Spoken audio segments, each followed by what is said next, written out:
नमस्कार साथियों, कैसे हैं आप। आशा करता हूं कि कुछ लोग बहुत अच्छे होंगे और कुछ लोगों के मन में थोड़ी सी निराशा होगी, क्योंकि अभी उत्तर प्रदेश पुलिस में 60,200 कुछ वैकेंसीज का जो फाइनल रिजल्ट आया है,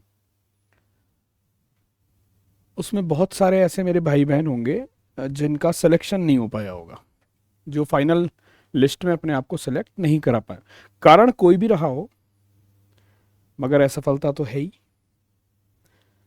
कुछ लोग ऐसे भी होंगे जिनकी एज हो रही होगी, कुछ लोग ऐसे भी होंगे जिनके ऊपर परिवार का, समाज का कहीं ना कहीं किसी न किसी रूप में प्रेशर होगा। आज के इस प्यारे से छोटे से सेशन में मैं आप लोगों को कुछ जानकारी साझा करूंगा कि अगर सेलेक्ट नहीं हुए हो तो आप आगे क्या कर सकते हैं। साथ ही साथ बहुत सारे लोगों के मन में ये भी मुद्दा आ रहा होगा कि सर, वेटिंग लिस्ट जो हमेशा बनती है, तो क्या इस बार वेटिंग लिस्ट नहीं बनेगी? भैया बनेगी, बनेगी तो किस तरह से बनेगी? ऐसे बहुत सारे डाउट्स आप लोगों के मन में होंगे। फिर मेडिकल का प्रोसेस क्या है और प्रशिक्षण कब से स्टार्ट होना है, ऐसी बहुत सारी यहाँ पर चीज़ें चल रही हैं, है ना। फिर आगामी जो भर्तियाँ हैं आ रही है, तो उसमें कांस्टेबल की नई भर्ती कब आएंगी, और उत्तर प्रदेश में एसआई सब इंस्पेक्टर की वैकेंसीज कब आएंगी। जैसे हम यूपीएसआई के नाम से जानते हैं, तो कांस्टेबल और यूपीएसआई की वैकेंसीज कब कब आएंगी। अभी जो रिजल्ट आया उनका मेडिकल और प्रशिक्षण, उनकी यानी कि ट्रेनिंग कब से स्टार्ट होगी, ये सबसे बड़ी कहानी है। और वेटिंग लिस्ट के बारे में हम लोग जान लेंगे। तो ये सारी चीज़ें आज के इस छोटे से सेशन में मैं आप लोगों के साथ साझा करूंगा। तो सबसे पहले मैं आप लोगों को बता देता हूं कि जो वर्तमान में प्रोसेस चल रहा है, 21 मार्च से मेडिकल का प्रोसेस शुरू हो गया है, और ऐसा समझ लीजिए। और जिन लोगों का मेडिकल का है वो अपना बिजनौर में, डिस्ट्रिक्ट बिजनौर मुरादाबाद के पास पड़ता है, वहाँ पर अपना मेडिकल लिस्ट वाइज देख सकते हैं। सबसे बड़ी बात है, जो मुद्दे की बात है, वो है वेटिंग लिस्ट। सबसे बड़ी चीज़ है वेटिंग लिस्ट। तो इस बार क्लियर क्लियर मना कर दिया है कि बोर्ड नहीं बनाएगा वेटिंग लिस्ट। यानी कि इसका मतलब यह है कि जितनी सीटें खाली रह जाएंगी, हो सकता है कि उनमें से कुछ लोग कहीं और ज्वाइन करें, कुछ लोग छोड़ दें, तो उनको वो नेक्स्ट जो वैकेंसी से आएंगी उसमें शामिल किया जाएगा। और ये साफ साफ यहाँ पर लिखा हुआ था, तो कोई डाउट वाली, बीच में रखने वाली अधर की कोई बात नहीं है। लिखा हुआ है कि बोर्ड नहीं बनाएगा कोई, बोर्ड नहीं बनाएगा कोई वेटिंग लिस्ट, अगली भर्ती में शामिल की जाएंगी रिक्तियां। यानी कि इन वैकेंसीज को वो क्या करेगा, अगली वैकेंसीज के अंदर शामिल कर लेगा। जो भी अपनी अगली वैकेंसीज आ रही हैं उसमें शामिल हो। ठीक। अब सबसे बड़ी बात है कि मार्क्स। तो मार्क्स के बारे में एक बात बोली गई है कि मार्क्स जो है सभी विद्यार्थियों के साझा किए जाएंगे कि किसने कितने कितने मार्क्स गेन किए हैं। यानी कि जो सफल हैं वो भी और जो असफल हैं उनके भी। तो मार्क्स पूरे पूरे सभी लोगों के आ जाएंगे। फिर यहां पर बात कर रहा है बाकी असफल के तो आएगा, सफल वालों की बात मैं कर रहा हूं। बाकी मैं बात कर रहा हूं जाति वाले मुद्दे की। अभी कुछ मुद्दा ऐसा आया था कि जिसमें नाम के आगे ऐसा शर्मा लगा हुआ है और उसको ओबीसी कैटेगरी में कंसीडर कर दिया गया। तो मुद्दा ये नहीं है कि शर्मा लगा हुआ है नाम के आगे तो वो ओबीसी नहीं हो सकता।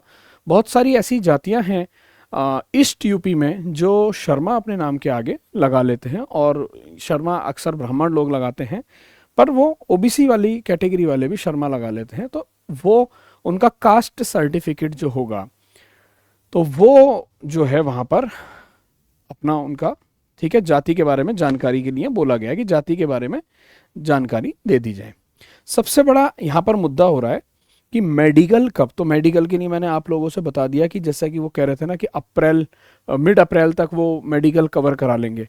हो सकता है कि थोड़ा सा डिले करा लें, वो 14 अप्रैल तक कैसे चीज़ें हो पाएंगी, है ना। अभी हमारे पास लगभग लगभग कितने दिन हैं, आज से भी अगर हम लगाएं तो 10 दिन ये बचे हैं और 15 दिन वो, तो 20 से 25 दिन में हो सकता है करा भी नहीं, हो सकता है 2-4 दिन डिले भी हो जाए। तो अपने मेडिकल के लिए आप लोग एकदम अवेयर रहें, सभी के सभी भाई बहन मेडिकल के लिए अवेयर रहें। अब टॉप 5 पुरुष में योगेंद्र सिंह आए हैं महोबा से। अब्दुल्ला, जिनकी तो योगी जी ने खुद तारीफ भी कर दी, है ना, कि अब्दुल्ला जो है वो सेकंड नंबर सुल्तानपुर से आया है। मनीष त्रिपाठी काशी से आया है, और मेरठ से भी आए हैं, गोरखपुर से भी आए हैं। इस तरीके से टॉप 5 में भी महिला जो है वो बुलंदशहर से ही है, वंदना रानी। तो इस तरीके से बुलंदशहर से टॉप की लिस्ट में महोबा और बुलंदशहर से यहाँ पर बने हैं। अब सबसे बड़ी चीज़ है यहाँ पर कि आपकी ट्रेनिंग कब शुरू होगी। तो जो ट्रेनिंग है वो आप लोगों की अंदाज़ा ऐसा लगाया जा रहा है कि फर्स्ट वीक ऑफ मई, या अगर थोड़ा सा डिले होता है तो सेकेंड वीक ऑफ मई। तो वी कैन से दैट कि मिड में से ट्रेनिंग स्टार्ट कर दी जाएगी। आप लोगों की क्या स्टार्ट हो जाएगी? ट्रेनिंग स्टार्ट हो जाएगी। समझ में आ रही है बात? ट्रेनिंग स्टार्ट इसकी हो जाएगी। तो उसके लिए प्रशिक्षण केंद्र जो है वो आवंटित कर दिए जाएंगे। मई से पहले पहले आप लोगों को पता चल जाएगा कि आपकी कहाँ पर ट्रेनिंग हो रही है। अब ऐसे मेरे जितने भी भाई बहन हैं जो किसी कारणवश असफल हो गए, तो उनको परेशान होने की ज़रूरत नहीं है, क्योंकि बोला ये गया था कि जल्दी ही 40,000 और सिपाहियों की भर्ती योगी जी करेंगे। अब ये कहानी कब होगी, इसके लिए भी इन्होंने बोला था कि मुख्यमंत्री की घोषणा ये थी कि 60,000 नियुक्ति पत्र देने के बाद, यानी कि यही जो 60,000 बच्चे सेलेक्ट हुए हैं, इनको नियुक्ति पत्र देने के साथ साथ ही क्या हो जाएगा, आगे की प्रक्रिया स्टार्ट कर दी जाएगी। जो अपकमिंग भर्तियां हैं उनकी भी अभी सुनने में ये भी आ रहा है कि एसआई की वैकेंसीज और ज़्यादा इंक्रीज होंगी, है ना, जितना अभी चल रहा है। तो उम्मीद ये है कि 40,000 सिपाही की भर्तियों के साथ साथ और एसआई की वैकेंसीज का भी यहाँ पर शुभारंभ हो जाएगा। अब बहुत सारे डाउट्स आप लोगों के मन में होंगे, उनको भी देख लेते हैं। अब जैसे यूपी पुलिस की नई भर्ती के बारे में हम थोड़ा सा यहाँ पर डिस्कस करते हैं कि कांस्टेबल और एसआई की कंबाइंड वैकेंसीज आएंगी। ये बात तो बिल्कुल तय है, घोषणा हो चुकी है। कब तक आ सकती हैं ये भी मैंने आप लोगों को बता दिया कि इन 60,000 वैकेंसीज के नियुक्ति पत्र के साथ साथ ये वैकेंसीज की प्रोसेस स्टार्ट हो जाएगी। अब सबसे बड़ा पॉइंट कि 2027 में इलेक्शन होना है। तो सबसे पहली चीज तो हमारी ये क्लियर हो गई कि वैकेंसीज कब तक आएंगी। तो हमें पता चल गया कि 60,000 वैकेंसीज के जो नियुक्ति पत्र हैं, यानी कि ज्वाइनिंग लेटर देने के साथ साथ ही इसका काम आगे बढ़ जाएगा, पहली चीज। दूसरा, क्या ये चुनावी स्टंट हो सकता है, क्योंकि 2027 में उत्तर प्रदेश में विधानसभा के चुनाव हैं। जैसा कि अभी आप लोगों को पता है कि 2017 में पहली बार भारतीय जनता पार्टी योगी जी ने शपथ ली मुख्यमंत्री के रूप में, 2022 में गवर्नमेंट को रिपीट किया और 2027 में तीसरी बार चुनाव होंगे उत्तर प्रदेश में विधानसभा के। और जैसा कि कहा जा रहा है कि 1,56,000 वैकेंसीज वो इस वैकेंसीज से पहले फुलफिल कर चुके हैं। अब क्या ये चुनावी भर्ती है? ऐसा तो नहीं है कि 2025 चल रहा है और इसी को मिड 25 करते करते और ये अगली क्योंकि 2023 की वैकेंसीज थी और पूरा होने में लगभग 2 साल लग जाएंगे।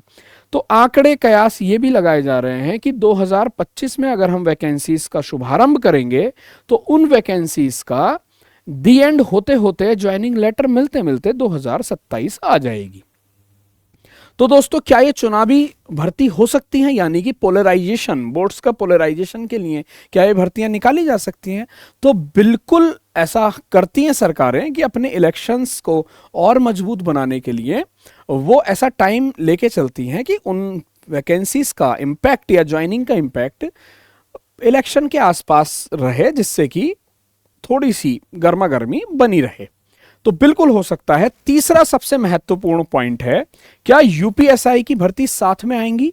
तो ऐसा कुछ कहा नहीं जा सकता, क्योंकि यूपीएसआई और कांस्टेबल की भर्ती का आपस में ऐसा कोई लिंक तो है नहीं। मगर हाँ, ये कंफर्म है कि अब यूपीएसआई की वैकेंसीज की भी आप तैयारी करना शुरू कर दें, क्योंकि कई बार ऐसा होता है कि जो बहुत बड़े सपने होते हैं उनको पाने के लिए मेहनत भी उसी दिशा में। तो अगर जो भाई मेरे बहन असफल हुए हैं तो वो यूपीएसआई की तैयारी करना शुरू कर दें, क्योंकि यूपीएसआई में एज वगैरह, वो रिलैक्सेशन वगैरह सारी चीज़ें आप लोगों को मिलेंगी। अगर एज है तो आप उसकी तैयारी कर सकते हैं। और अगर किन्हीं विद्यार्थियों की, किन्हीं भाई बहनों की एज निकल गई है तो भी मैं बताऊंगा अभी आप लोगों को कि उसके साथ साथ आप क्या कर सकते हैं जो अभी रनिंग में एग्जाम है। क्योंकि सबसे इंपॉर्टेंट पॉइंट यही है आपका कि भाई भर्ती अगर नहीं है तो क्या करें हम। तो भर्ती अगर नहीं है अभी तो हम और भी बहुत कुछ कर सकते हैं। इसको भी एक बार देख लेते हैं कि भर्ती अगर नहीं, जैसे कि मैंने बताया ना कि 40,000 सिपाहियों की भर्ती होगी, मुख्यमंत्री जी ने ये वाली बात कही है ना। तो चलिए देख लेते हैं। 40,000 और भर्तियां होंगी। इसको भी हम यहाँ पर एक बार देख लेते हैं कि आगे क्या क्या हो सकता है। तो अभी सबसे पहले जो हमारे पास चीज़ें होंगी, इश्यूज ये आ सकते हैं कि किसी की एज निकल सकती है, एज का इशू आ सकता है, हाइट का इशू आ सकता है, हाइट वेरी कर जाती है 1 से 2 सेंटीमीटर, ठीक है, बट वेरी एग्जाम वाइज कर जाती है। अगर ऐसा कुछ नहीं है तो आप दिल्ली पुलिस की तैयारी कर सकते हैं, यूपीएसआई की तैयारी कर सकते हैं, एनटीपीसी का भी एग्जाम रनिंग में चल रहा है, अगर फॉर्म फिल किया है तो इसको भी आप टारगेट बना सकते हैं। साथ ही साथ आप एनटीपीसी के साथ ग्रुप डी को टारगेट बना सकते हैं अगर आपने एग्जाम फिल किया है। और अगर आप आगे और तैयारी करना चाह रहे हैं तो दिल्ली पुलिस एमटीएस को भी आप अपना टारगेट बना सकते हैं। तो इस एग्जाम पर अपना फोकस आप लोग कर सकते हैं। साथ ही साथ स्टेट की काफ़ी सारी वैकेंसीज आप लोगों के लिए लाइन में और भी होंगी। सिलेबस ऑलमोस्ट सेम ही है, अगर फिजिकल को हटा दिया जाए तो वहाँ पर भी आप टारगेट कर सकते हैं। निराश होने की ज़रूरत नहीं है, हताश होने की ज़रूरत नहीं है, दिल को छोटा नहीं करना है, मेहनत इस तरीके से करनी है कि आने वाले समय में भी आपका सिलेक्शन हो सके, है ना। कई बार असफलता भी हमें कुछ सिखा के चली जाती है। आशा करता हूँ मेरे द्वारा दी गई जानकारी आप सभी लोगों को अच्छी लगी होगी, समझ में आई होगी। और अगर सारी चीज़ें समझ में आई हैं तो सेशन को प्लीज़ लाइक करिएगा, चैनल को सब्सक्राइब जरूर करिए मेरे प्यारे दोस्तों, क्योंकि आप लोगों को ऐसी ही इंफॉर्मेशंस यहाँ इस चैनल पर मैं या नितिन सर या बाकी हमारे जो अन्य भाई हैं उनके द्वारा मिलती रहती हैं। और आप लोगों के अंदर प्रोत्साहन भी होता है, इनर मोटिवेशन भी आप लोगों को मिलता है कि हम कुछ अच्छा इंफॉर्मेशन आप लोगों तक साझा कर रहे हैं, उसकी वजह से आप मेहनत करते हैं तो हमें भी अच्छा लगता है। तो दोस्तों लाइक करिएगा, ज़्यादा से ज़्यादा भाई बहन शेयर करें अपने दोस्तों तक, और चैनल पर नए हैं तो सब्सक्राइब जरूर करिए। मुलाकात करूंगा, तब तक के लिए अपना ध्यान रखिएगा। Bye bye, take care, love you guys, जय हिंद।